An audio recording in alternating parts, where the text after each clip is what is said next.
So I got my Zack Snyder Justice League 112 collectible deluxe box set from Mezco with three figures in it.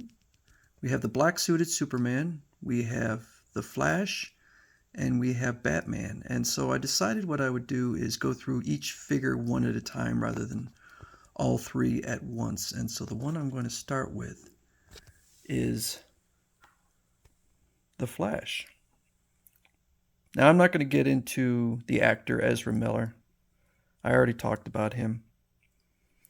But I will say that I think The Flash was one of the bright spots of the film. And I've been watching it. I've watched most of it again. When I was watching it at the beginning, I was kind of, because this is only the second time I've watched it. It's about a 4-hour movie. And I was like, this film is not that great. But it gets better. And I'll talk more about the film later on and its positive and its negatives. But I actually thought it was so dark that Ezra Miller's Flash was kind of a bright spot in the film, in both the theatrical release, which I despised, and in the Zack Snyder version. Because I know a lot of people didn't like his role as Barry Allen, but I thought it was fun, quirky, interesting. The suit, I think, is really busy. It's supposed to be like plates held on by these wires, and my understanding from the film is that he made it himself, and that seems really unlikely. A simple suit seems like it would have been more likely, but they decided to really go all out with this, and I don't know. I think they would have been better with simplicity. I don't even necessarily mind the armor plating and stuff. It's all these wires in here that kind of look strange, or they just really look unlikely. So, get to the figure itself. I don't know if you can see. I think that they're trying to. One second. They're trying to make it look like. I lost my train of thought. I'm sorry. He's so slender. He's so narrow in the shoulders, and Ezra Miller's not a big guy, but I think that you should try and make it. I don't remember him being that narrow in the shoulders and that unimpressive. So that's kind of an issue. That was the first thing I noticed. Now, I think the facial sculpt is pretty good. I mean, for a 1/12 scale figure, that looks like Ezra Miller. The only actual separate plate is the shoulders, which are held on by elastic bands, and I'm not sure that's a great idea. You can see on mine that it's asymmetrical. It looks like, I assume that somebody glued this on, and I think they glued this one a little bit tighter than this one.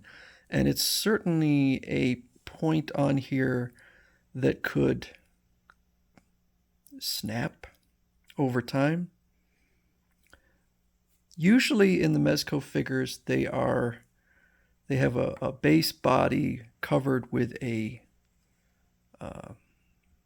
cloth suit. This is not the case here, and I'm not quite sure exactly what they did. I assume this forearm is just a plastic mold, because you can see all the joints in here. But then in here, if you look in here, this is cloth in here, and you can see it kind of moving and stretching. So there is some outfit in there, and then I guess this is a separate piece over it. It's an interesting way. I've never seen them do something like this before.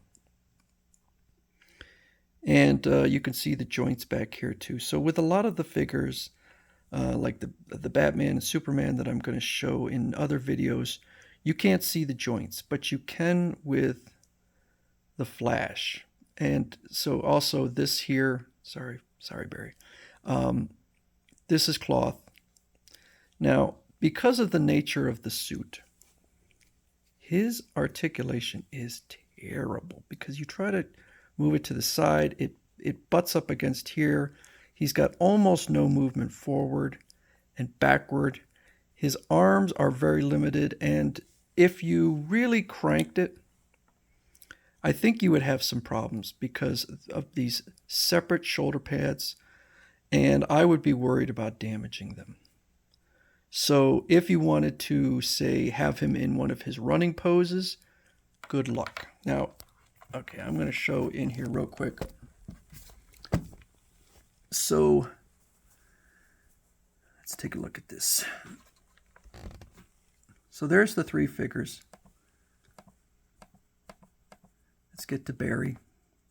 So there's Barry, and they're showing him, posed. And I can tell you from experience that you shouldn't trust promotional pics because either they have damaged the figure or they have severely cranked it. Because I can tell you that this figure, I would have to crank it so hard to get that, and I am not doing it. These three figures combined were $260. These are not figures meant to give to a child to play with. You could see the effects there. I'm not going to show the effects there in another box. So he comes with a head, the alternate head. He comes with some alternate hands. Now, this is one of the guns from what are they called? So it's with Steppenwolf, I can't remember, the bug creatures. And now their name is escaping me, but this is one of their guns. So that actually came right next to Barry. I thought that was with Barry, but it's not showing it with Barry. But I can tell you for a fact that this figure is almost unposable. But I think that they did a really good job of, other than I think the shoulders are a bit overly narrow, I think they did a really good job of creating a 1/12 scale.